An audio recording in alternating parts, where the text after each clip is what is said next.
Hi, everyone. My name is Kim Porter. I'm the Executive Director of Be a Part of the Conversation. Really happy that you're with us tonight. We have some really interesting things to talk about, guys. You're really in very good hands this evening. Thank you to our community partner, the Montgomery County Office of Drug and Alcohol, supports this and many other programs. We have a long relationship with the county, so thank you to them. Certainly, if you live anywhere outside of Montgomery County, you're absolutely welcome here. Glad you're with us. Please submit your questions at any time. You can use the chat function or the Q&A.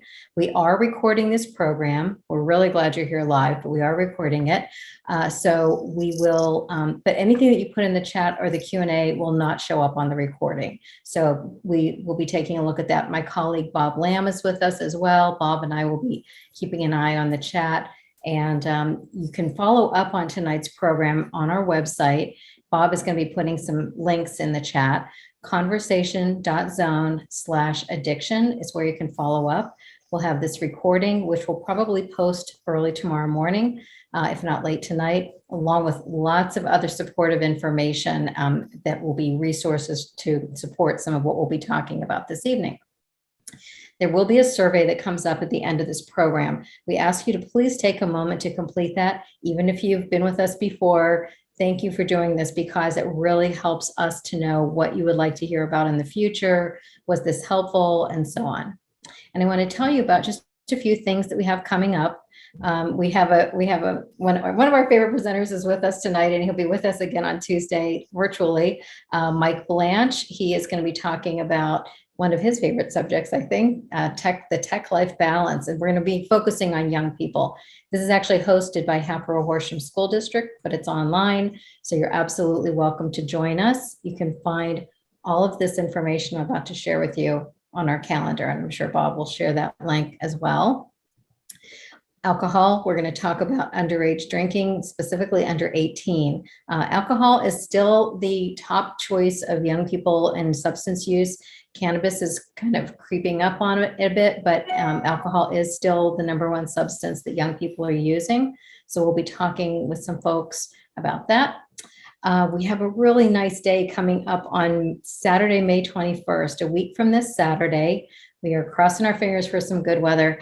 We'll have to, if there's not good weather, we're going to probably have to postpone and reschedule. We don't have a rain date set, but we hope to be with you on Saturday, the 21st, from 1 to 6. We're going to have some yoga, some guided meditation. We'll have big open support group meeting, and then we'll have a picnic, and we're encouraging people to bring musical instruments if they like to sing or play music or whatever. Just should be a really nice day of fellowship and supporting anyone who's been impacted by substance use or other addictions. On May 24th, we're talking about women and alcohol. This is a challenge these days. We know that alcohol use among women in particular is on the rise. COVID hasn't helped in a lot of ways. We'll dig into that. And we're going to talk about recovery housing. It can be very challenging to navigate. How do you find appropriate housing? What are the different structure levels? What about collegiate recovery living and things like that? So we hope you'll join us on June 2nd. And there's a lot more coming up. So please check out our calendar to learn about that. Always like to make a plug for my peeps in the parent partnership meetings. These meetings, I'm the parent of somebody who's in recovery, and I've been attending these meetings for 12 years. They saved me in those early days, and I learn something every single week. You can go on this page on our website and you'll find this calendar. All of these buttons are links to learn more about these meetings. The green buttons are taking place on Zoom, and the purple ones are in person, and there's one hybrid meeting. But we're meeting, as you can see, every single week throughout the year, throughout the summer, all of that. We need each other to stay connected. So I want to get us going because we have so many amazing people with us tonight. I am not going to read your bios because I don't want to take the time. I'm sure you won't mind sharing what your roles are out there in the world. So let's get started with Michael Blanche. Thank you, Kim. Thank you for being a part of the conversation. And by the way, thank you so much to Bryn, Lex, and Harry for being a part of the panel tonight, and Bob, just because without you guys and ladies, I can't do this really well. And when Kim was talking about be a part of the conversation, I'm super excited that their work has continued, and this is the 106th presentation on Zoom in the past, 2.5 years, and I'm really grateful to be a part of that. And so when it comes to tonight, there's so much that we could spend so many different avenues on, and I want to start with a hook or a basics to think about. We were talking earlier about reclaiming and re-identifying the term addiction, what that means to us as clinicians. As most of you know, a number of us have been providing direct clinical care for addiction for a long time. And I'm super grateful that, when I see addiction, it's not just the substance use disorder. It's not just the chemicals that go off in people's brains, which I'll start about, but it really is about chasing an external to make your insides feel better. Looking externally to make your insides feel better with a drink, with a drug is one thing, but then process addictions is what these folks are going to talk about in a minute. But that's gambling, video game addiction.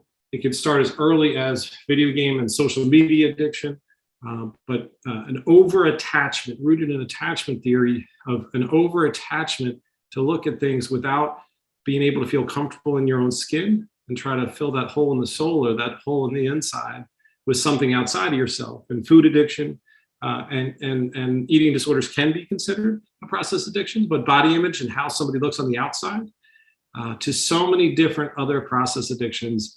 And again, chasing an external, looking outside of oneself to feel good about oneself, looking to someone else, something else, some source of validation, if it's workaholism, if it's money, if it's all these things.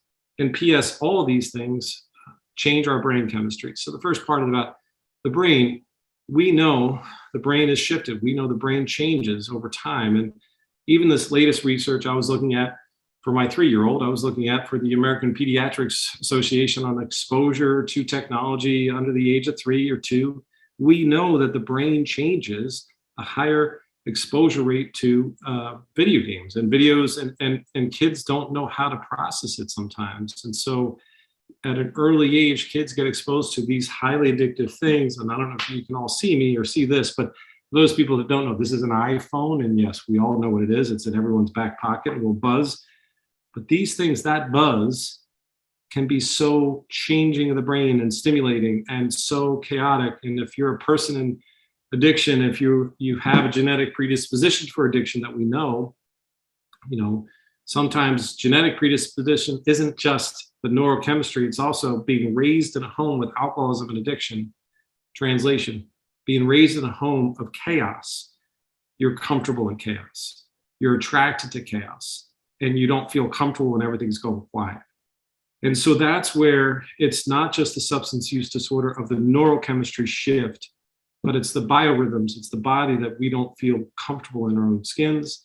And people that struggle with substance use and addiction, they look to squelch, quiet, and not have to feel something inside. So when it comes to addiction and the spectrum of addiction, this idea is that we're not just looking at one piece. And early in my career, I would work with somebody and try to help them stop drinking, and then they would start smoking pot, and then they would stop smoking pot, and then they start their, pharmaceutical addiction, and then they bounce into relationship addiction, and it would be like this whack-a-mole game. And if I don't start looking at all these things, and we don't start talking about all these things, you're not going to heal from any of these things. And that's where we have to think comprehensively, act comprehensively, clinically treat comprehensively. We're talking about treatment later. And so that idea is that process addictions and the spectrum of addiction can come out behaviorally untreated. So people can stop drinking, people can stop using substances sometimes. But what do they do with the term dry drunk? What are people doing with themselves? People can stop some type of addictive behaviors, but if they're not self-reflective, if they're not learning skills, if they're not emotionally regulating and learning ways to kind of manage these addictive symptomologies, they're going to come out sideways in other ways, in an over-attachment. And so that's where therapy and treatment and recovery and community and connection really helps to elevate and challenge people's mindsets dealing with addiction. When it came to the DSM-5, historically it was the DSM-3 or 4, they separated out addiction as being substance abuse and substance dependency. And they were really big. And when I was getting my master's, it was really big on whether or not you had a dependency and you were daily dependent, and they had this criteria for dependency versus if you were just a substance abuser. And it was kind of a wonky kind of description. And now the latest DSM-5 and then this latest one that just came out, it's really, they look at it as a broad spectrum of substance use disorder as well as addiction, that you could be on the spectrum of the diagnosis. You could be severe and acute, needing a high level of care, or you can be early stages of addiction and you can get off the elevator at any time. And so early kind of intervention does help and does happen for folks. Young adults, adolescents do get out of heavy addictions and do change their lives. So it's a spectrum now. It's not just abuse or addiction or dependency. It's more of an understanding that this addictive symptomology, you're somewhere along the lines that you can stop and reflect. And sometimes an intervention is just outpatient therapy. Sometimes it's outpatient therapy with meetings or 12-step or smart recovery. But sometimes you need higher level of intensity in residential care and all. So when it comes to the spectrum of looking at addiction and the types of dependencies versus addiction, that was one of the questions that was asked. You know, someone that's dependent upon substances, literally they go through withdrawal. Dependency is literally the best way I know to simplify it is withdrawal.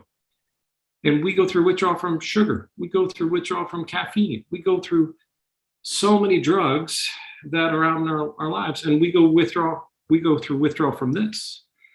I worked with a client that gave himself off from this every night and every morning.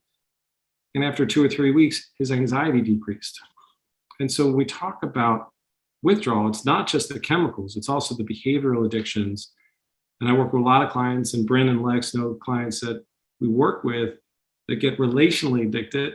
And when they get out of unhealthy, toxic relationships, weeks, months later, they still have thoughts about the person, just like people have thoughts of using.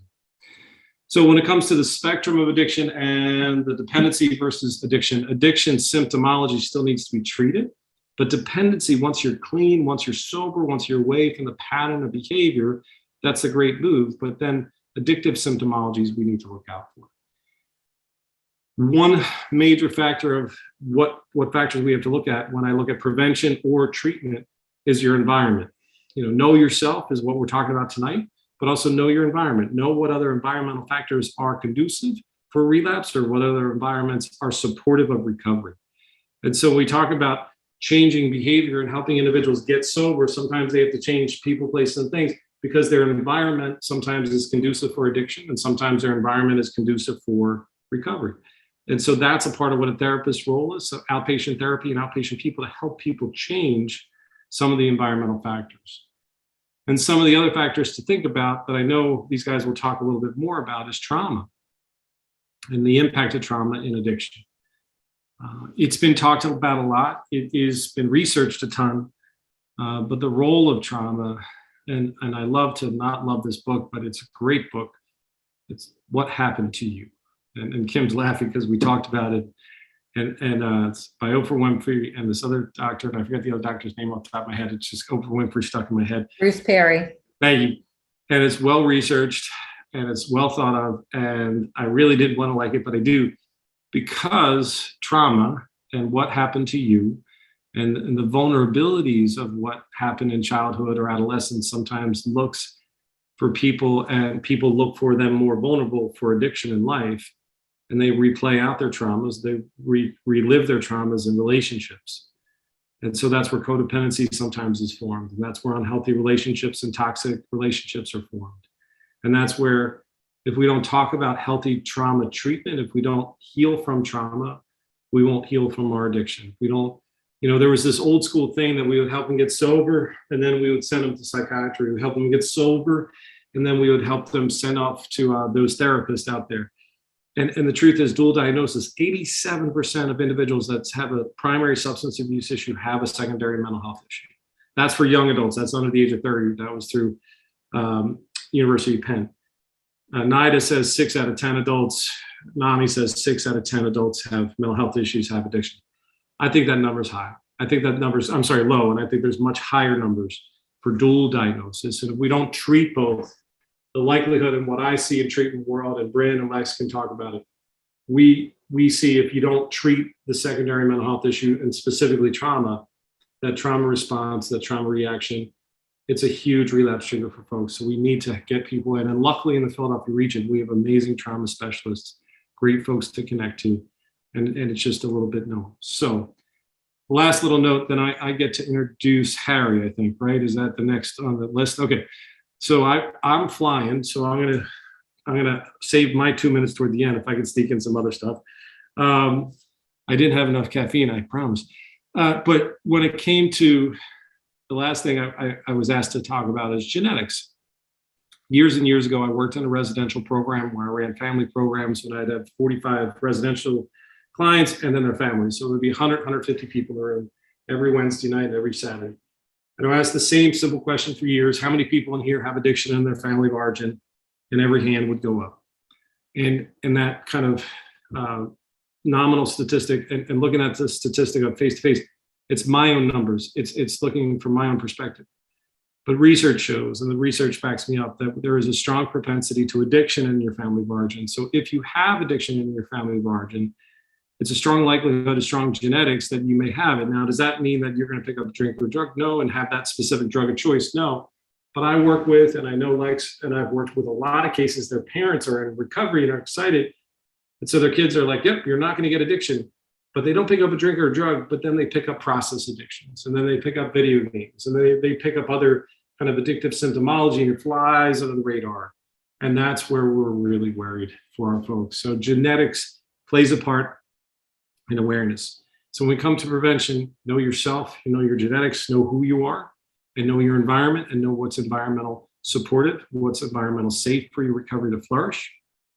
And when it comes to addiction, knowing yourself is also about knowing your brain chemistry, knowing what helps your brain, and nutrition is something that's under talked about in our field. And looking at sugar, looking at caffeine, I kid it. But the truth is we need to look at all those things to help our youth and to help ourselves to remain in a healthy pattern. So I'm excited tonight. I get to introduce Harry in a second and thank him for jumping in last minute to tell his story about gambling. I was lucky enough to have lunch with him a couple weeks ago in person. And I'm super excited that he's here tonight to tell us a little bit about his own personal journey of handling and facing a very complex thing called gambling addiction. So with that, Kim, is that okay if I just turn it over to Harry? So thank you very much and Harry, please go ahead. Thank you. Michael, thank you. And thank you to everyone who invited me. I do have opportunities to do this with some regularity, and I'm actually selective in where I choose to share my story. Being asked be part of the conversation to do this is quite meaningful, in part because I'm asked not only tonight to share my story and talk about gambling addiction and bring some much needed factual information to the topic, but I'm also asked to hopefully start an ongoing conversation and dialogue about gambling addiction. And I get 15 minutes to do all of those things. So what can possibly go wrong here, since most people say it takes me 20 minutes to clear my throat? But with that in mind, I'll dispense with individual thank yous in the interest of time, but please know that I am quite grateful. My name is Harry Levant, and I am a gambling addict. I made my last bet on April 27th, 2014. I am keenly aware that there is a significant movement towards person-first language, and I am a fan of person-first language most of the time. I know I am technically supposed to say I am a person who struggles with gambling disorder. There's a problem with that. The problem with that is stigma. We can fix anything that we're courageous enough to talk about. Somehow the words gambling addict and the word degenerate have come together, and we're afraid to talk about these things. So if we were all in the room together, this is the part of my talk where I would walk up and down the aisle and give you an opportunity to touch my elbow or pat me on the back or do anything you might want to do to me or with me to let you know I'm a person just like everyone else. But I'm a person who struggled with a horrific and pathological gambling addiction. And I call it addiction because the story I'm about to tell you is not particularly pretty. Disorder to me is when my toaster stops toasting toast properly. It has a disorder. I need a new toaster. Addiction, if we're going to deal with it as we must, as professionals and lay people together, we need not be afraid to talk about it. So I made my first bet when I was 14 years old. I went to the casino for the first time when I was 16 years old. I never had a healthy relationship with gambling. I never had a healthy relationship with money. What happened to me, however, in 2013 fell into the category that DSM-4 used to call pathological gambling disorder. And I'm going to talk, in the interest of time, mostly about that period, but I don't want anyone to infer that I ever had a healthy relationship with gambling. As with most, if not all addictions, left unaddressed, left untreated, they get worse with time, not better. And gambling is certainly no different. Mine was certainly no different. But I went to high school, I went to college, I graduated with a bachelor's degree in criminal justice, went to law school, graduated from Temple Law School in 1989, and was a fairly successful practicing trial lawyer for 23 years. 21 of them I remember fondly. The last two were kind of obliterated in a haze of addiction. Up until that point, you would see me as the Little League umpire, the soccer coach, all the things that you would assign to I guess the appropriate word is a somewhat traditional middle-class lifestyle. Inside were all kinds of unaddressed issues that dated back to childhood. And when we get to about 2013, a lot of these things all converge together, and I am in a significant amount of emotional pain that I am incapable of handling on my own. Perhaps one or two or three of these things I could have handled, but the combination of about five of them all at once broke me.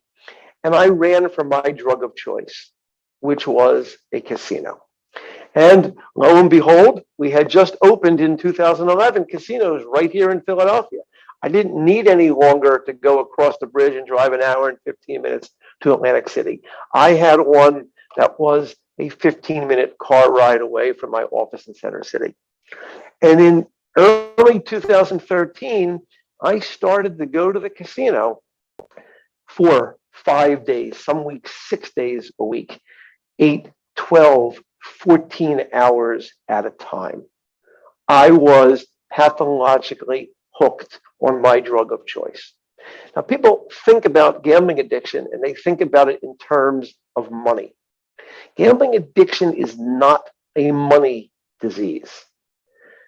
Money to the person struggling with gambling addiction is the equivalent of a needle for a heroin addict. It's what we need to get the action in our bodies. Money is the vehicle to get into action. Gambling addiction is an addiction of action. It is the way the action makes a person feel. No different the way heroin and opioids and alcohol make or inhibit a person from feeling or increase the way they feel about something other than having to experience that which they are incapable or believe they're incapable of that at that moment of experiencing. And I spent the year 2013 annihilating myself at a casino in Philadelphia. And to get to that casino to gamble, I needed money. I had run out of my own money, but I was a practicing attorney, and I had access to other people's money through accounts that didn't belong to me.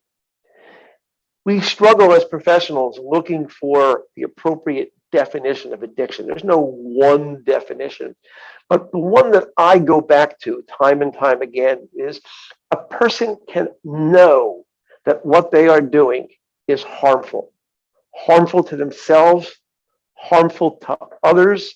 They can know that it is wrong and that they are hurting themselves and the people closest to them, but yet be incapable of stopping it.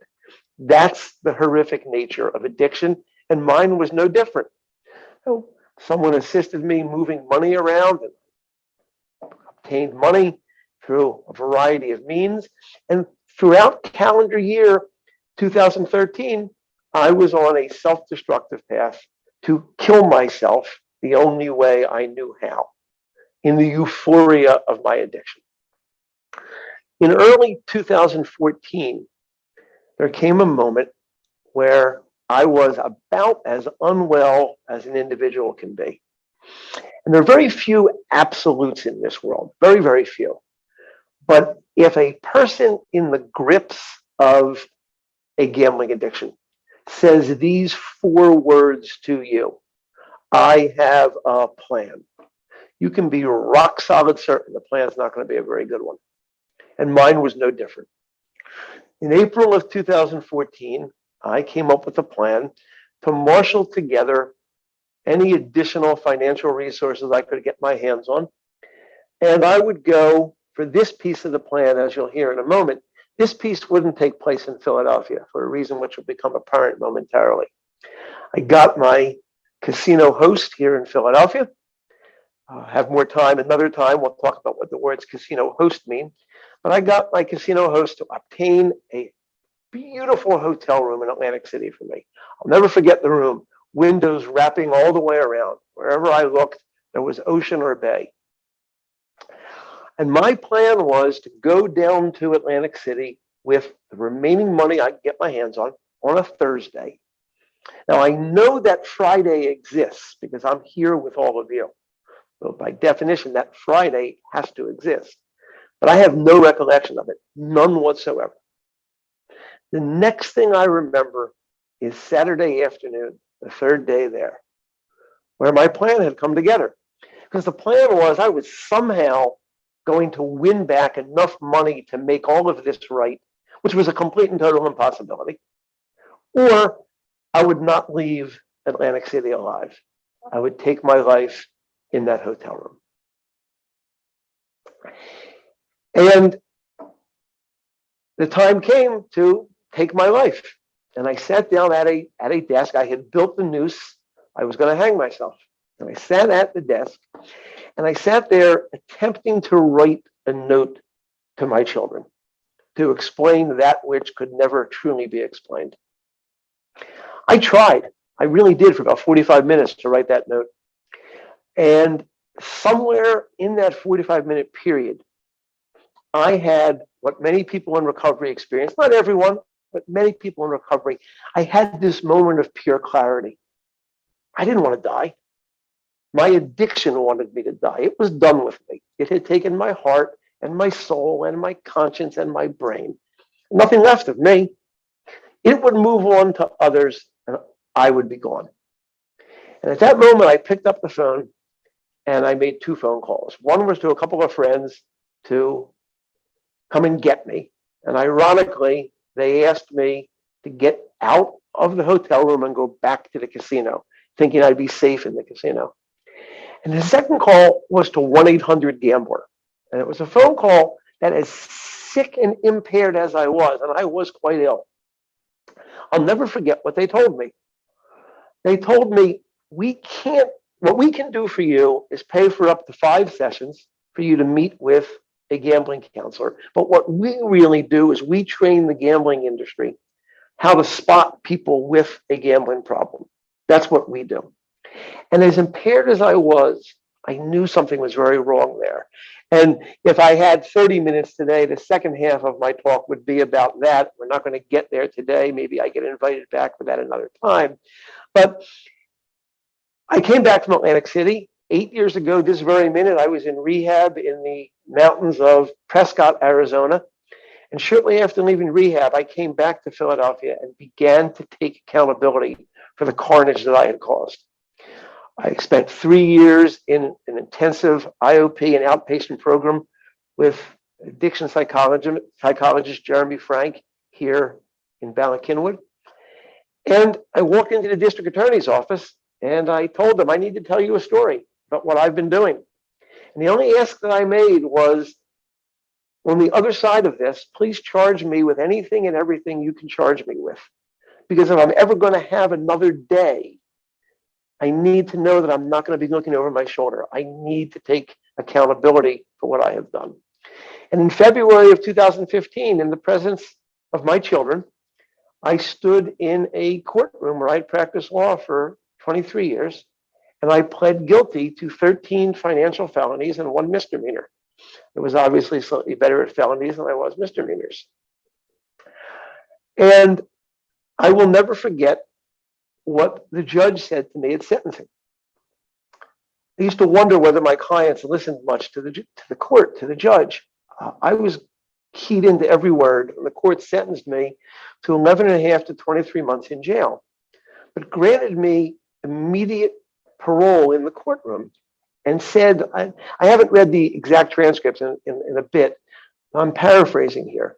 If a court can't look to help someone who stands before it, admitting their faults in the grips of an addiction and asking for help, I don't know why we are here. And I took those words as having two important interrelated meanings. One was to continue the grueling work in treatment, to get to the core root problem, because the dice, the money, they're the evidence, they weren't the problem. They're the symptom, they're not the issue themselves. And I spent 3.5 years doing that. But I also believed that there was a way to do something with this somewhere down the road. And in the very limited amount of time I have left, I will tell you that I am sitting here right now in a conference room at LaSalle University, where on Saturday I will graduate with a master's. That's right, Brandon, we explorers are never lost. With a master's in professional counseling. I am interviewing a number of places to work as an addiction counselor. I just had the privilege to spend 14 months with Jennifer Levitt as my supervisor up at Live and Grin.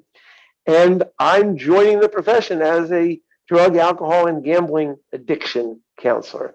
I also have another side we're not going to have time to talk about tonight, which is I do a lot of work with public policy and advocacy.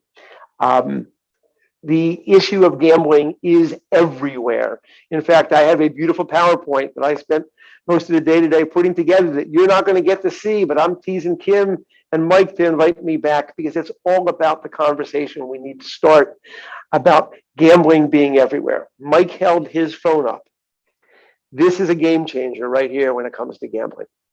Any one of you watching this could be listening to us and not only betting on the 76ers game, but betting on every single possession in the 76ers game. And what we're doing is we're normalizing an addictive product. In 2013, DSM-5 recognized gambling as a full-fledged addiction on the same level as drugs, alcohol, cocaine, tobacco. Gambling is an addictive product. Doesn't make it good or bad, it's just a fact. However, we have never before had, and I'll leave you with this thought as a teaser of hopefully being asked to do this again, we've never before had a known addictive product where there's a partnership between state government, all of the professional sports teams, the gambling companies themselves, and technology designed to deliver the addictive product to the end user as quickly as possible. It's instant access to action. As night follows day and day follows night, giving people immediate and instant access to an addictive product has to cause harm. So the next conversation that I want to be a part of is what that looks like and what we as professionals and lay people together can do by starting that conversation. So it took me 14 and a half minutes to clear my throat. I'm going to turn this over to Kim and Michael to go to the next person with tremendous gratitude for the opportunity to join you tonight. Harry, you nailed it. Thank you so much. I can't thank you enough. I really appreciate it. Can I ask a question really quick? Harry, can you share how people can get on the exclusion list? Bryn, that's part of my other talk because I have a love-hate relationship with the exclusion list. There is a self-exclusion list. And Bryn, I'm somewhat reticent to give you a full answer because out of context, it can be done the wrong way and cause a little more harm than good. I think what I would like to do, if you don't mind, is send that information to Kim. She's going to post some additional resource material, and it's a better and cleaner and safer way than people misunderstanding and maybe causing more harm than good. So I'll do it that way if you don't mind. That's awesome. I appreciate your thoroughness, Harry. Thank you. Great question, Brent, but I get it too. It's a little complicated, so that's good. So if that's okay, I'm going to turn it over to Lex. And thanks. Lex Remillard is a longtime colleague, been in the field 20 years. I've known him since his inception in the field. So I can't thank you enough for spending some time with us tonight. So Lex, have at it. Thanks, Michael. Hey, everyone. Lex Remillard. Harry, thank you for your poignant and honest appraisal of your life. Thank you for showing us the truth. I'm really grateful to be here. Thanks, Kim. Thanks, Bob, Bryn. So I was just going to do a bit of an overview about process addictions. As Michael spoke about, they are so intertwined with our society. What is a process addiction? Process addiction are repeated behaviors that create significant distress and impairment in social, occupational, or other important areas of functioning. So this is important to think about. No substances uses behaviors. And here, these are some of them. With human behavior, it's as infinite as there are human beings, what people can get into. Some of the big ones that give like a big important thing to know about any addictive disorder is that it's a dopaminergic feedback reward loop that gets haywire. We need dopamine, it's a neurotransmitter, to connect with each other, to feel good. But when we get into a behavior, in this case with a process addiction, it goes sideways. So some examples of process addictions, obviously gambling disorder. I'm seeing it more and more and more, especially with young men that I see, that, as Michael was saying, like with cross addiction, they get sober and then they get into gambling. And because it's seemingly socially acceptable, although it shouldn't be, it's everywhere and it's on their phone. And it creates havoc and unmanageability everywhere they go. So food-related addiction, sex, love, pornography addiction. Pornography is as ubiquitous as gambling in regards to access. Compulsive shopping or buying. Our whole society is built on this anyway, like capitalism. It's all about purchasing and funding these things. And that's an easy thing to get into. Screen addiction. I may or may not be guilty of this. I'm working on it. And gaming addiction. Gaming addiction, I've seen that Michael, we see that all the time. Gaming is out of hand. So what are some common symptoms that all of these share in common? The term pathological patterns of behavior. Pathological means extreme, unacceptable, and not in control with societal norms. So again, that's a bit subjective, but I think we can all agree what's acceptable. The desire or unsuccessful ability to stop or moderate. So what this insinuates is the person has a compulsion that goes beyond their logic, and it becomes a drive, much like food, drinking water, or procreation. Craving and obsession. It's good to differentiate between craving and obsession. Obsession is thoughts, like a hamster wheel in your head that you can't get off of, and it starts to, in any kind of moment, it takes over. The craving is once you do the behavior, you cannot predict what's going to happen after you start. So it's good to differentiate between the two. Another common symptom is the failure to fulfill obligations, responsibilities of your life. And you start to supplant the responsibilities in your life with these behaviors. And that leads to the next one, giving up on life activities to make room for the process addiction, whatever it may be, to the exclusion of everything else. And then an important one, which we talk about a lot with substance use disorder, is tolerance. Continued increase in use to get the same effect, or contrarily, having less effect when the use stays the same, which leads to more use. And another thing I want to bring up is what differentiates process addictions. Like I said before, no substances are needed, although sometimes they're co-occurring. Like when I have a client that comes into my office, it depends on how open people are, because what goes along with any addictive disorder is not being forthright with the truth. And the solution to addictive disorders is becoming honest with yourself, and honest. That's what we're kind of going for in the therapeutic process, is building enough rapport to create honesty and acceptance. Another thing that differentiates process addictions is its invisibility. If someone is on heroin and I see them from 100 yards away, I know they're on something, right? I've had clients that have gone bankrupt at their job while gambling on the side, and no one knows about it. It's a hidden thing. So that makes it much harder. Some of the process addictions are even harder to discern what's happening. If you're a loved one, you just see a change in behavior, and it's hard to pinpoint what's happening. Oftentimes it's hard for us to pinpoint what's happening, and we've done this for quite a long time.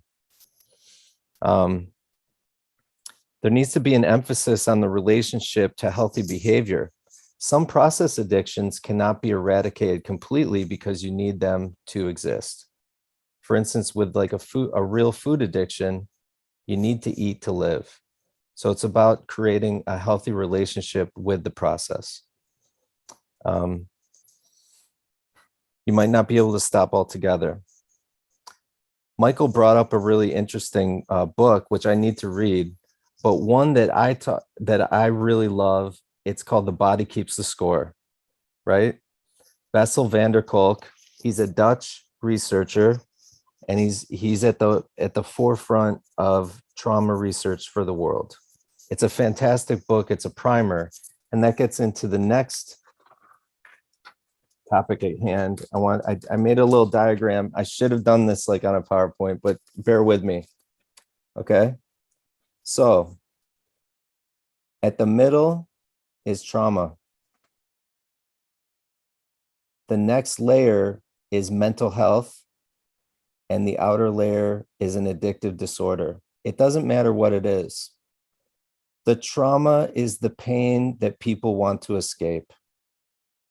This trauma, whatever it is, big T or little t, creates a mental health crisis. Depression, anxiety, low self-esteem, inability to function properly. And the addictive disorder is the solution, the medicator for the pain. So when we're dealing with therapeutic techniques, we want to build rapport. People show up because their addictive disorders gets them into our office, gets them into a residential facility. And then we need to find out what's going on inside of you.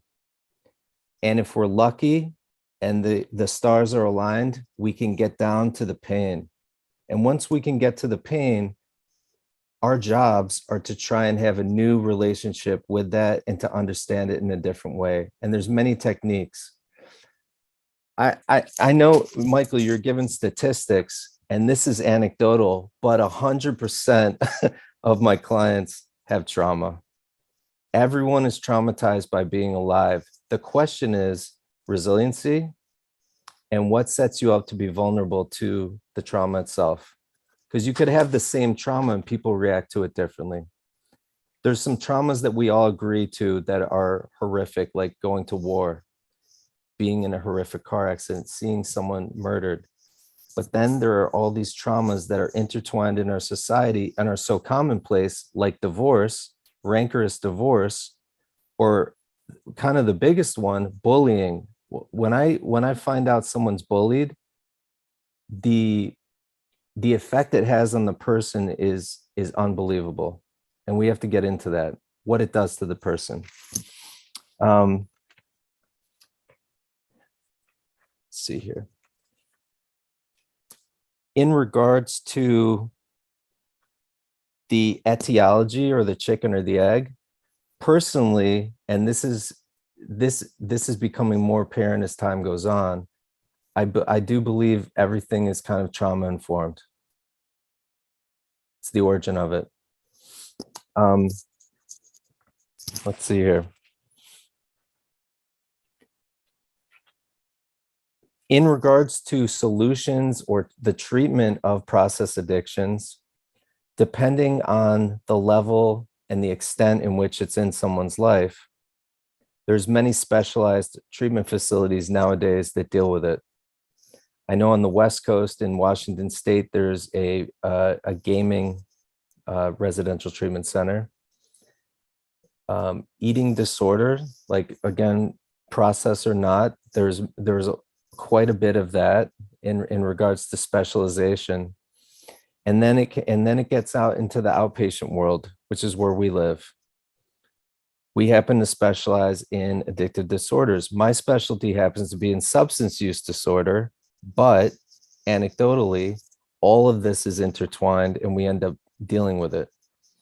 Right now, I have a couple clients that are, the gambling has taken their life sideways. And what I'm trying to do is unpack that for them and help them understand it in a different way. They may or may not need a higher level of care. We shall see.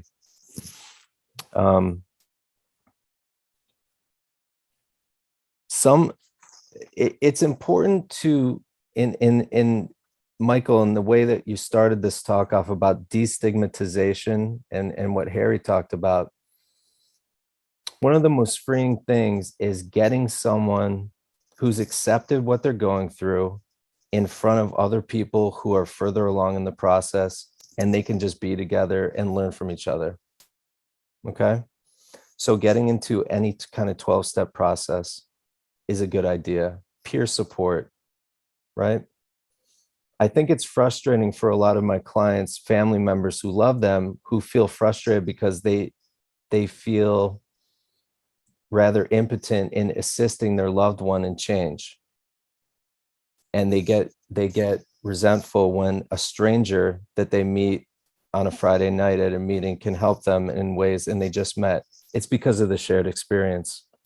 And really, the person who's further along in the process acknowledging their truth and saying, it's okay to be honest. It's okay, I've been there. So there's many different 12-step programs. All of it did start with Alcoholics Anonymous. But again, Debtors Anonymous, Gamblers Anonymous, Online Gaming Anonymous, Overeaters Anonymous, Sex Addicts Anonymous, Sex and Love Addicts Anonymous, Sexaholics Anonymous. The list goes on and on. Yes, I do hope that anyone out there right now that's listening to us talk, that you write down some questions. I'm interested to hear what you want to learn about. Again, this is a brief overview and we don't have enough time to really dig into it, but I'd love to hear what kind of questions you have. And with that, I'm going to give it to Bryn. Thank you. Thanks, Lex. I really appreciate it. Bryn, is that all right if we just turn it over to you and say thank you so much for coming out tonight? I've known Bryn professionally a long time, and I'm super excited to hear you tonight. So thank you. Great. I was just going to comment on something that Lex had said in terms of like authors and leaders in the field, and someone had dropped it in the chat. I don't know how to work the chat, so apparently I didn't reply. But Dr. Mate out of Canada, he is one of the most amazing researchers, authors, writers, clinicians when it comes to trauma. And one of my favorite books that he wrote that I suggest everyone read is called In the Realm of Hungry Ghosts. And what Dr. Mate's entire life's work is when it comes to substance use disorder, when it comes to addiction, chemical process, whatever the case may be, if you are not treating the trauma, that you have to, that you're not doing anything, basically. Right? That if you're not treating the trauma, you're really missing so much of your client's life and you're doing a disservice to them. And there is a wonderful podcast episode that he was on. And I can't remember it at this point in time. It's a young woman whose brother died of addiction. I think it's called like The Last Days. And he was on there and he was kind of explaining how exactly, Lex, what you were saying, that what may feel traumatic in one family or for one person may not look that way for somebody else, but that we all carry with us a sense of like a challenge and things that we can't overcome in our lives. And something that I share with all of my clients that I work with as a way to like normalize and help them talk about this is, and I say this all the time, I was actually teasing with someone this week. I said, if I was ever interested in getting a tattoo on my forehead, it would say, which I would never do, but it would say, no perfect person, no perfect parent, no perfect family. And sometimes the trauma that has happened in your family was not intentional, and it wasn't because anybody was out to get you or harm you. Sometimes it is intentional. Sometimes there are individuals in your families that are sociopathic, that have narcissistic personality disorder, that are extremely hurtful in those ways. And sometimes it's not. And we have to look at what's happening within the family system, and also what's happening within your environment around that period of time. A lot of the work that I do, I'm a licensed marriage and family therapist. So a lot of the work that I do, whether I have one person sitting in front of me, or a married couple, or a whole family, or an adult child and their parent, is understanding what's happened generations back. Because a lot of times what was happening in the world, as we can imagine, for example, 1941, 1939, has greatly impacted how your family responds to trauma, handles trauma, what trauma has been passed down. So I fully support looking at trauma and understanding all aspects of your life, your family system, your environment, and your world. And as clinicians, I totally agree. If we're not treating trauma, and if we're not having conversations about that, we're completely missing the boat. We should just be talking, like exchanging cookie recipes or something. So what I was asked to talk about tonight is about relationships and the relational aspect of process addiction. So I was thinking, well, this is a lot to bite off in 15 minutes, but we'll do what we can do. I have a lot of notes here, and I'm just going to kind of break it down into 3 different groups. The book that I had said, someone's asking for the book. It's called In the Realm of Hungry Ghosts by Dr. Gabor, I believe is how you pronounce his first name, Mate, M-A-T-E. So I was thinking about, what are the components of a healthy relationship? What does codependency mean? And what does sex addiction mean? And sex addiction, I think, is one of the things that's most important to talk about, because there's a lot of different approaches to the treatment of out of control sexual behavior. And there's a lot of different thoughts and views and titles that people look at it in that way. Patrick Carnes is one of the leaders in the research of sex addiction. He has a daughter, Stephanie Carnes, who also supports him in how particularly women have been impacted by sex addiction and what that looks like for them. And he suggests that it is an addiction. Now, if you look at the American Association of Sexuality Educators, Counselors, and Therapists, ASAC, they don't classify, they don't use the word addiction. Instead, what they look at is sexually compulsive behavior, or out of control sexual behavior. I support using words like addiction. And I also support, as clinicians and within my clients, that if something does not feel okay for you, and it's something that you want to change, and it's something that's creating great interference in your life, I don't care what you call it. As long as you're willing to be honest about how it feels for you and how it interferes in your life and the damage that it's caused. Something that Dr. Carnes has developed is a very brief self-assessment tool called Pathos. And I wanted to share that information tonight because I think that can be helpful. And so there are 6 questions here for you to consider if you think that your sexual behavior could be problematic for you. So the acronym is Pathos, P-A-T-H-O-S. So for P, the question is, are your thoughts preoccupied about sexual behavior? So P is for the preoccupation, which is common for a lot of people, okay? The A is ashamed. Are you hiding the behavior? Is it something that you don't feel good about? T, treatment. Have you ever sought help for this behavior before? And I would also add to that, for something related to this behavior. So are you coming into couples therapy because of a series of affairs that you're having, or because of you soliciting prostitutes, or because of problematic behavior related to pornography? So it may not be, I've sought treatment because my sexual behavior is out of control. It may be, I've sought treatment in conjunction with somebody else because of the impact of my behavior and how that's looked.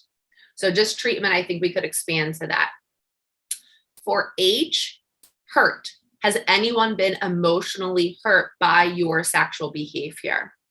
O, out of control. Do you feel that you are driven and that your behaviors are driven by your sexual desires and your sexual behavior, that it is controlling you? You are not in the driver's seat here. And for S, sad. After you engage in a sexual behavior, are you feeling depressed afterwards? Are you feeling sad? So the acronym is pathos. Now, if you're looking at these and you're saying, yep, Dr. Carnes suggests that if 3 or more of these feel true for you, that then maybe you should call a licensed clinician who understands this type of behavior, who's well-versed in treating this, and have a conversation with them. So I really wanted to make sure everyone had that information, because I think those are important questions to consider. And I think it helps break it down and look at, okay, this doesn't feel good, but like, what does that mean, right? And what are the specific questions that I need to ask myself? What are the conversations maybe that I can have with a loved one about how this looks? Has someone been emotionally hurt? What does that look like?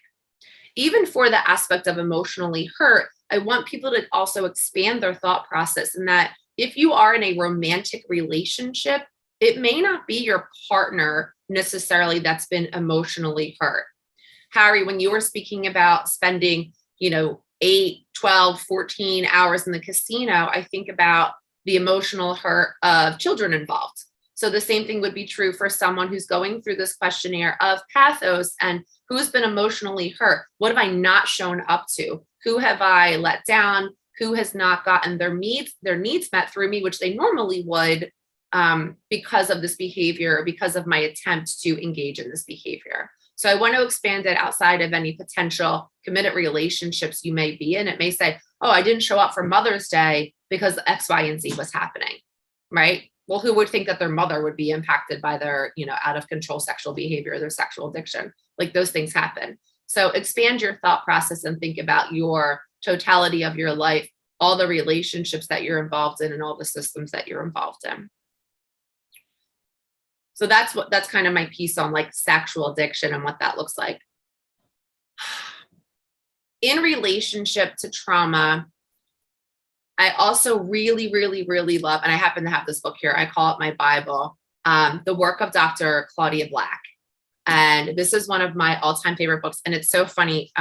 Clinicians that I supervise, I tease them. I'm like, I think it's copyrighted 1981, and you can probably get it for like $2 on Amazon. But it's my little green Bible. It's called It Will Never Happen to Me. This is a fantastic book. It helps understand. This speaks a lot more to alcoholics and drug addiction. And yet, what I love about this, and my biggest takeaway, and what I support my clients in understanding, is that in pretty much every single family, I mean, I haven't done the numbers, but Lex, I think I can say similar to you, like 100% of the clients that I treat, that there has been at least one of these 3 unspoken rules that Dr. Black identifies in family systems where addiction has been present. And the rules are so simple and so powerful. They are: don't talk, don't trust, and don't feel. And when we have children who are raised in a family system where we're not allowed to talk about the problem, where we're not allowed to express our feelings, or the only feeling that's expressed is anger, where we are given messages that let's say to us, I can't trust myself, I can't trust other people, mom looks like she's passed out on the couch drunk, dad tells me she had a hard day at work, I must be wrong, something must be going on with me. When we have children that are raised in a system where they have no trust, where their feelings are denied, their feelings are inadequate, their feelings are minimized, and when they are not allowed to talk about what the real problem is, that's going to come out somewhere. Whether we're doing drugs, whether we're gambling, whether we are, stealing from other people, it's going to come out somewhere, because it's that confusion and that chaos and that sadness and that all that pain that's happening inside. And it's a way of them trying to make sense of it. I like using that analogy in the movie Christmas Vacation, where they are undoing the lights. And Clark Griswold's like, okay, here, Russ, figure out and unstring all these lights. And it's a big, giant mess. And I think a lot of times by the time we see clients come into therapy, they have that big, giant knot of Christmas lights. And it's our job to like pull it apart and understand it one by one. And part of that, in my belief, is understanding, okay, what were you not talking about? What were the feelings that you had? Who can you trust? Who is trustworthy? What does that look like? What does that mean? So how I view components of healthy relationships are, is communication clear and direct? Is there a level of emotional intimacy that's present? Have relationships, when we're talking about romantic relationships, have they built slowly over time? Or on the second date, are you naming your children and picking out the places where you're going to live and how you're going to spend the rest of your life? Is there honesty in the relationship? And does that honesty and does that measure of self-disclosure match the depth of the relationship? So for example, I would not get onto the SEPTA bus and tell the young person or the old person or the stranger next to me my deepest, darkest secrets, because it doesn't match the depth of the relationship. I can be very honest about it. I'm not going to lie, but it doesn't match that depth. So does the level of honesty and the level of self-disclosure match the depth and the commitment of the relationship? Are there realistic expectations?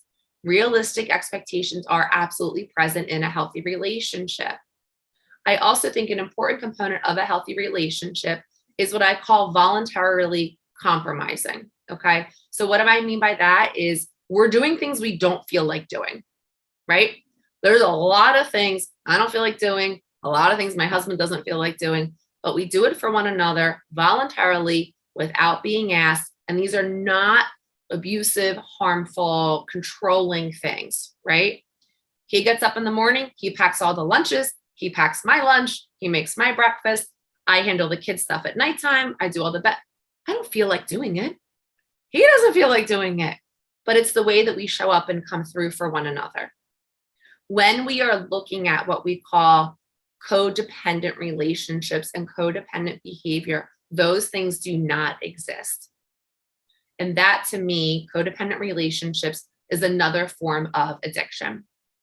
A lot of times when people think of codependent relationships, they think that, oh, it's just, two people that are really clingy with one another, or it's just that you're so involved that you drop your friends. But it's so much more than that. It's so much deeper than that. Codependent relationships are certainly present with another addiction. That's, I think, where we see it a lot, but it doesn't have to be, okay? It's very easy to identify when we have two people in a romantic relationship. One's an alcoholic. This is like the classic, like 1972 example, right? One's an alcoholic and the other one's like, well, I'm going to try to do everything in my power to control that alcoholism. And therefore, my emotions, my moods, and my behaviors are completely 100% influenced by somebody else's emotions and by somebody else's behaviors, right? And so therefore, I'm codependent, and that's what that means. Or what else you may see, again, using that same very old, but sometimes relevant example, is that I'm going to try to keep everything as perfect and together as possible to really limit the exposure of my loved one's alcoholism outside of my home. Again, very codependent behavior. Codependency is the attempt to control a situation at the cost of yourself. If you are in a codependent relationship, and I say this all the time, and I say this, Harry, I used to teach at LaSalle. I taught PCMF 634. If you taught that, I think everyone had to take that class, addictions in the family system. But I would say it's two people are in a codependent relationship. Both people have to be codependent. It's not, oh, you're so codependent and I'm so healthy, right? Two people are codependent in that relationship. Because if you have one person who's codependent and one person who's not, that person's leaving. The relationship's not getting to the point of this enmeshment of this codependency. So it's important to look at what's happening all around. So codependency, attempts to control at the cost of yourself. It is often present in fear-based relationships. The individuals who exhibit codependent traits usually, for the most part, again, 100% of what I see, have very low self-esteem, have very poor self-concept. Sometimes the codependency can be fueled by support from others. So something else that I hear is when people say to partner who maybe is not drinking, or the partner who has everything that looks so perfect, they may say, oh, wow, you're so incredibly strong. I could never do what you do. I don't know how you hold it all together. That's amazing. And that's fueling that codependency. Now, these people are trying to be nice. They don't know, but inside it doesn't feel like a compliment. It feels like pressure. If someone says, hey, I love your blue shirt, you say, oh, thank you. It doesn't feel like pressure every day to wear a blue shirt. If someone says, wow, you're incredibly strong, I can't believe how you hold your family together, that doesn't feel like you have a nice shirt on. That feels like pressure. That to me feels like a sign of codependency. In codependent relationships, there's also an incredible amount of guilt that everything we do, if it doesn't turn out the way we wanted it to, we assume responsibility for that. We assume responsibility for things we are not responsible for at all whatsoever. One question that I give to every single client, pretty much every single client that I see, is what are you responsible for? Because 75% of the things you're worried about, and that's consuming your time and your energy and your thought process, you're probably not responsible for. So what are you responsible for? That guilt is palpable. In codependent relationships, individuals really are not able to make independent decisions. They're not able to say, I want pizza, I want Chinese. They're not able to say, let's stay home on Thanksgiving. I don't feel like going. They're not able to say, I might put in for that promotion. Or hey, I did put in for that promotion today. Guess what? I didn't. So it's really important to understand what codependent relationships look like. They are often, almost all the time, co-occurring in other addictions and other concerns that people present. In terms of recovery, what I find to be valuable, I kind of define addiction as like anything in the extreme, whether it's healthy or not. So Mike, how you were talking about the whack-a-mole pieces there. Many years ago, I worked with the Montgomery County Drug Court program, which is a program that I absolutely love with all my heart and soul. And we had 2 participants in that program that became peer supports of one another in recovery. And we were like, this is great. This is wonderful, right? People are connecting, they're supporting one another. Oh, they're going to the gym together. This is amazing, right? Now they're engaging in healthy activities. Well, I'm sure we can imagine how that went. They're now skipping treatment. They're at the gym all the time. And before we know it, they've blown up like Lou Ferrigno because now they're using steroids. So even before they got to the steroid use point, it became unhealthy. It was extreme. They were not fulfilling other responsibilities and other duties of their life. So I categorize addiction as really anything that's in the extreme. And therefore, when I'm working with my clients, regardless of what their presentation is, one of the major focuses that we have is balance.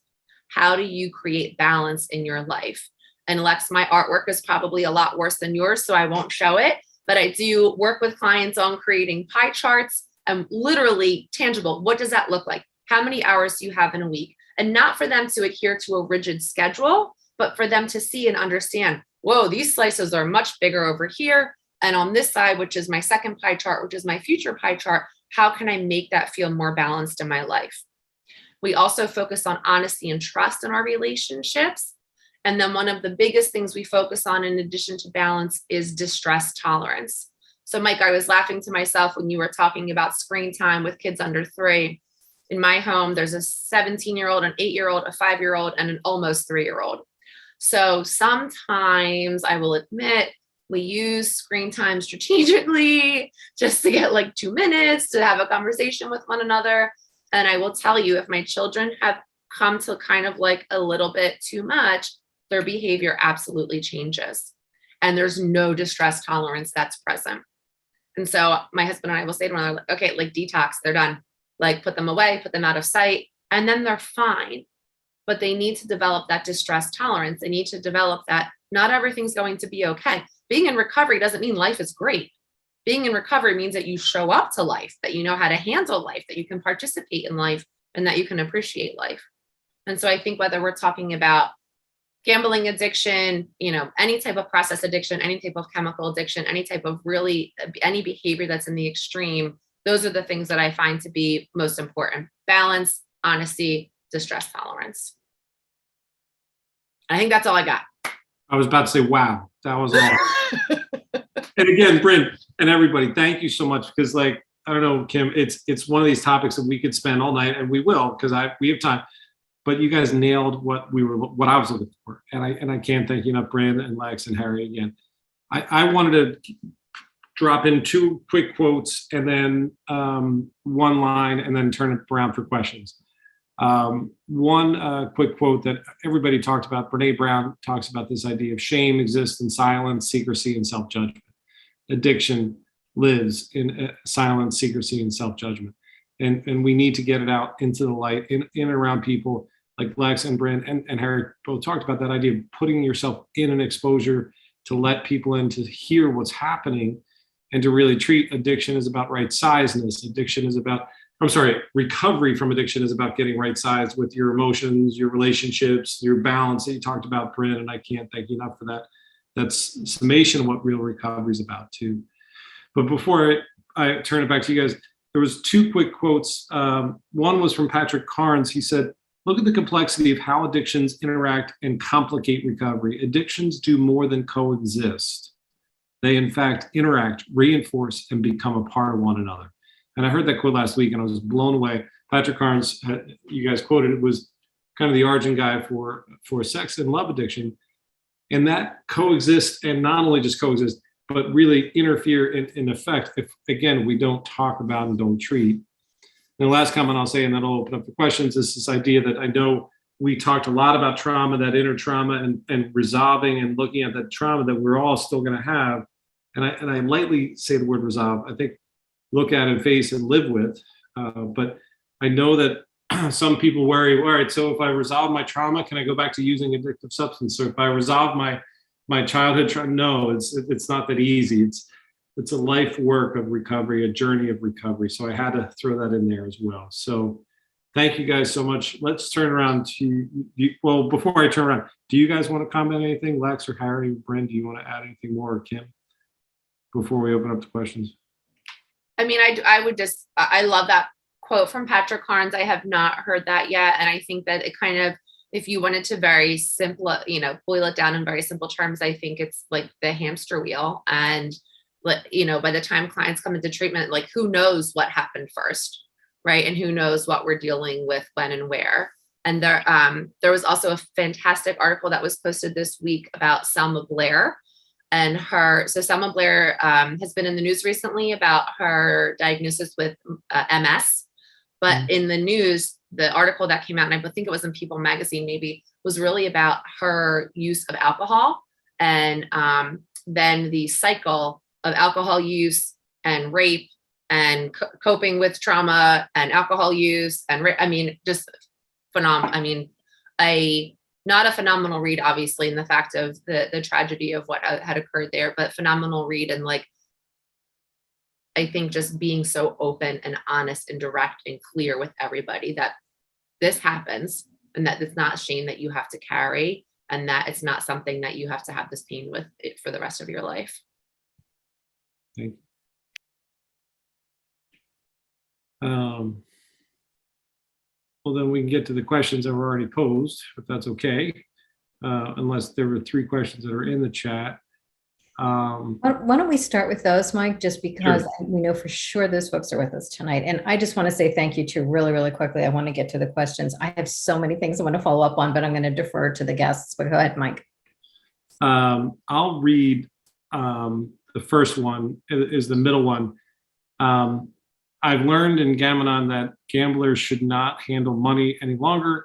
How do you manage that? And I'll first ask Harry, do you want to touch on that, or do you want me to? I'll be happy to. There's also one that Sharon sent in that I responded to privately, and the question it's going to be in the answered portion, Mike, but I promised her we would get to that as well. I want to make sure we don't overlook it. Sure. On the Gamanon piece, a lot of this depends upon where a person is in a stage of change type model with the readiness for intervention. And Gamanon is absolutely correct, particularly with people who are either pre-contemplative or just getting started. Lots of times the affected others are the first to walk into a Gam-Anon meeting before the individual who's struggling with gambling addiction has even begun to face what his or her issues are. And we gambling addicts in the group of addiction will do whatever it takes to get our hands on what we need to get to our drug. That is, we're going to find a way to get money. And you can have the most wonderful, warm relationship with your family member. They're going to take that money if they can get their hands on it, and they're going to gamble with it in the early stages here. So I often describe this part of Gam-Anon as a tourniquet. We've got to stop the hemorrhaging. We can't begin to fix the problem till we stop the problem from getting worse. So there's a lot more, and Bryn can speak to this, as a family therapist, that goes into the decision-making process of how to handle finances at different stages of recovery. But from the strict walking into Gam-Anon, don't let the person who's struggling with addiction touch the money, is a sound piece of advice to stop hemorrhaging.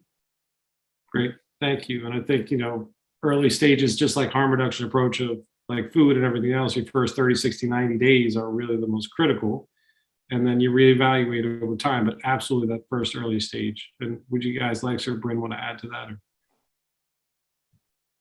No? Okay. Sorry, Bryn, go ahead. No, I mean, I was just going to agree with what Harry said, in that you need to stop the hemorrhaging, and you need to stop the behavior.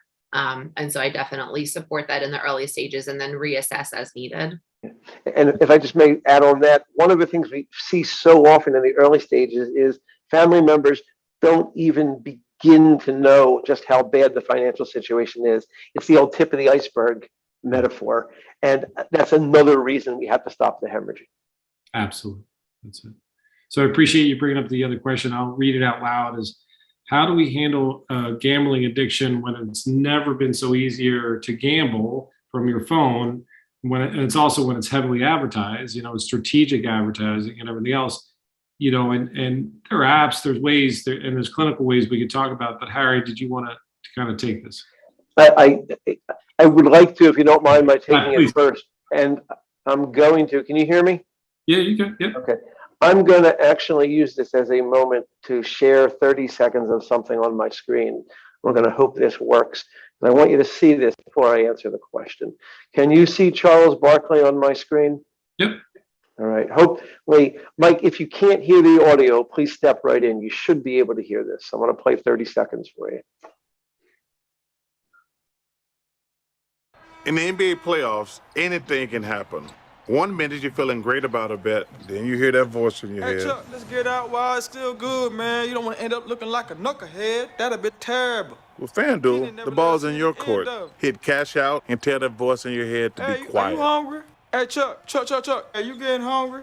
I'm getting hungry. I think we're getting hungry. Well, I could do some cupcakes, some jalapenos. Sign up now and get a risk-free bet up to $1,000.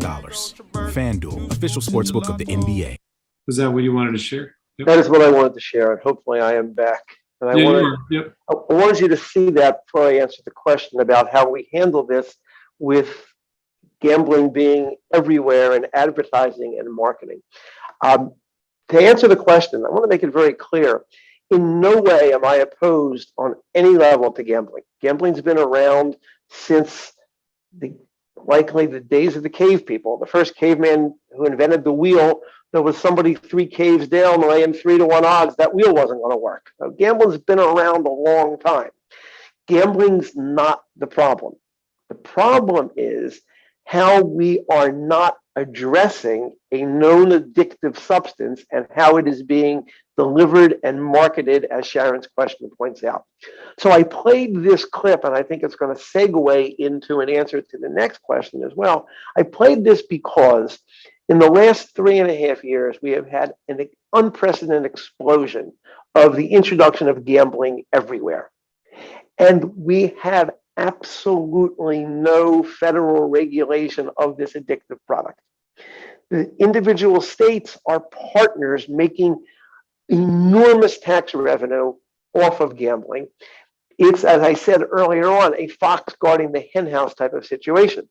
So I am hopeful, and one of the things that I intend to do as a counselor as of Saturday is honor my commitment to beneficence, to do things in the best interest of society. And what society is going to require is that organizations like this come together and begin to talk about things like you just saw.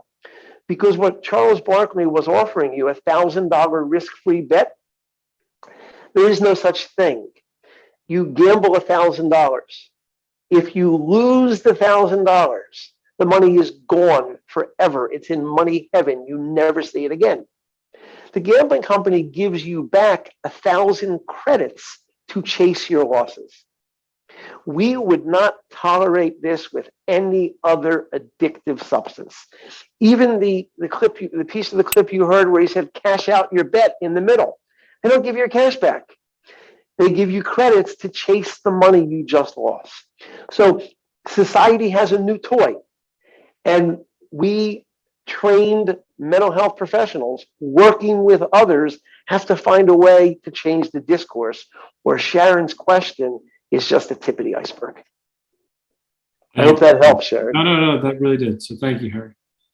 One of the quick questions was, Lex, can you share your drawing again so that someone can take a screenshot of it? And I don't know if you want to speak to it as you're popping up that piece. But I thank you for your. I get an autographed copy of that picture. Yes, Can we frame please. it? Yes, we definitely. This is an NFT, we're putting it out. So one thing I wanted to add to that last question was that it's important, like we can't protect people from our phones, but it really comes from inside. What is the person willing to do to change their life? As a recovering addict myself, I cannot control my addictive disorder, but I can choose recovery. I can choose to do things that get me closer to change. So it really comes down to what has the person suffered and what are they willing to do about it, and then giving them resources and accountability and connection. So there you go. Yep. The other two questions I'm going to try to intertwine together just because of time constraints about early. Is it difficult to treat children that start as children versus dealing with addiction in adulthood? Quick answer, no, but I'll explain why.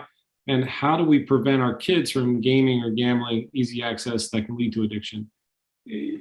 Check out this tech talk I'm giving next week, Tech Life Balance, because the idea is that I see it all the time. We see it all the time in treatment. The early exposure, the early addictive nature of some of the gaming industry and gambling industry. In 2011, the gaming industry, the video game industry was 20 million. In 2022, it's 88 billion. So it's 20 billion to 88 billion in a 10-year span. This industry has not gone anywhere, and they have identifiable trackable behavior to get kids to play longer, game loops and the likes that keep kids online. So educating our youth, having tech free time, having tech downtime, because the same neurochemistry goes in your brain when you're playing a video game, the same neurochemistry when gambling, and the same kind of neurochemistry when it comes to sex, the same chemical reaction that goes on cocaine. So there's a lot of crossover kind of addiction pieces. Lex, did you want to say something to Bryn? I'm sorry. No? No? Okay. It's just the short version when it comes to adolescent treatment. It's more complex than adult treatment, but it's very treatable. It's not that if a kid starts earlier in life, yes, it is likelihood that they'll have a problem later in life, but adults have complexities as well. As Harry, I appreciate you talking about a high level functioning person that got into gambling addiction or got through it throughout his life. What advice would you give parents, young adults that have started seeing red flags in regarding gambling or gaming? What kind of interventions would you say? And then same question, but add, I'm a parent of 2 boys in recovery of substance abuse disorder and now are sports betting. Should I be more concerned, and what advice should I give them? Please go right ahead, Bryn. I would say for any parent that has a concern, or for any parent who knows that there's problematic behavior within your family history, or if you see problematic behavior in your children at any age, is you have to start talking with all of your children at a very young age about making healthy choices, about the difference between healthy risk-taking and unhealthy risk-taking. because a healthy risk would be like putting in for a promotion. We can't guarantee the outcome, but the act of just doing that speaks to how we feel about ourselves, usually in a positive light, and speaks to the fact that we have a certain belief in ourselves. I think that there's a lot of parents that I work with that I say, no, at 5 years old, you don't have to tell your toddler that, oh, mom and dad, used to be X, Y, and Z, and now we're in recovery, because they may not comprehend that at 5 years old, but we can talk about them doing things that are supportive of who they are as individuals, them not following the crowd. If your child wants to play the ukulele and everyone else is signing up for soccer, support your child in playing the ukulele, right? Don't deny who they are. Encourage them to talk about their feelings, talk about the real issues that's going on, how to develop trustworthy relationships, and express their feelings and how to talk about them. So I think one of the best things that any parent can do, and again, like this is in a family system where parents have probably done their own work as well. So I think that's another component here too, is that when parents have limitations or challenges in being able to effectively coach and raise their children to have empathy and to go against the grain and to do what feels best for them. When parents can't do that, it's probably because parents haven't done their own work on themselves. So I would say, look at the unspoken rules of don't talk, don't trust, don't feel. What's present in your home? How can you change that? And as a parent, what work do you need to do on yourself? Because no perfect person, no perfect parent, no perfect family. Thank you. Michael, if I may very quickly add on that. I'm sorry, Lex, did I step on you? I apologize. No. The question didn't give us the age of the children. Maybe you said adolescents. I would have significant concern with people who have been in recovery from drug and alcohol, now gambling.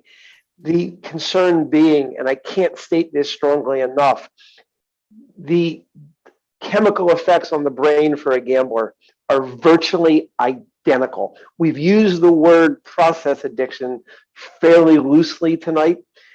When it comes to gambling is the only non-substance addiction that has been categorized as a full-fledged addiction by the medical community, and it's because of the overwhelming scientific evidence of what the chemical rush is for the gambler. So if you have people in your family who have struggled with drugs or alcohol, and now they're heavily into sports betting, I think the question posed, yes, that is a concern, and it comes right back to what Bryn was talking about, to use these tools to start a conversation and to lead to the help that is available. I strongly support what Bryn said. Thank you. I think you hit your mute button by accident. But Lex, do you want to go? No, you nailed it. So thank you. Yeah, I was just going to say, just to piggyback is when in doubt, talk about it. Bring it forth, bring the truth forth, and find out what's actually going on. If you don't feel equipped to talk about it, it wouldn't hurt to talk with a third party, perhaps a professional, just to get a third opinion. Because I know a lot of my clients, even if I were to bring up the dangers of sports betting and they had previously been using substances, they might even say, oh, relax, this is not, and because they don't understand the significance of what they're doing. Part of our job is to educate people, but the client still has to believe that it might be true. And getting someone to believe something is very difficult if they're set in their ways. So it's very important to educate, but also to tease it out through a relationship over time, because people just don't accept things out of the gate. It takes time. So get in front of a professional, but when in doubt, shout it out, talk about it. The truth. Yeah, I mean, if your kid was standing on a train track and like the Acela high speed line was coming their way, you wouldn't go like, oh, I don't know what to do. Like, say it, like, move, get out of the way, do something. Yeah. Right. So I use that example to drive a point home. Like, that's how fatal addictions can be. And that's how destructive addictions can be. is just like an Acela high-speed train coming right at your kid that's just standing there on the tracks. They don't get better without intervention. They just get worse. So if there's an opportunity, if there's a thought that there's a need to intervene, take action.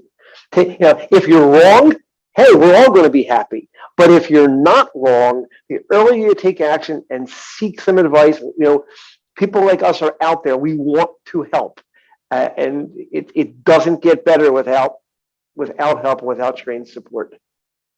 Thank you, guys. I'm going to turn it back over to Kim just because of time constraints, and thank everybody again. I know you have a lot of follow-up pages. I love the follow-up pages in the Survey Monkey. So Kim, do you want to say anything? Thank you.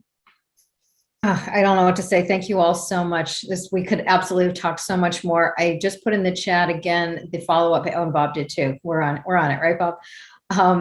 The contact info for our clinicians who are on the panel tonight is there as well. And Lex, I just texted you my quick and dirty version of your diagram that if I have your okay with it, I'll post that on the site. It's probably better. A lot of information, a lot of interest in that. Gosh, just thank you. This was beautiful, and you all were just amazing. I can't thank you all enough. Thank you for having us. Thank you. And Lex, your drawing looks like the wheel invented by that first cave person I was talking about earlier. I thought of you when I drew that, Harry. I didn't even know you were going to do that. That was the point. There we go. All right. All right. Thank you, everybody. And thank everyone for attending. Thank you. Yes. Thanks. Thank you. Mike. Thanks, Mike, for putting all together. Appreciate it. Thanks, Michael. Yep.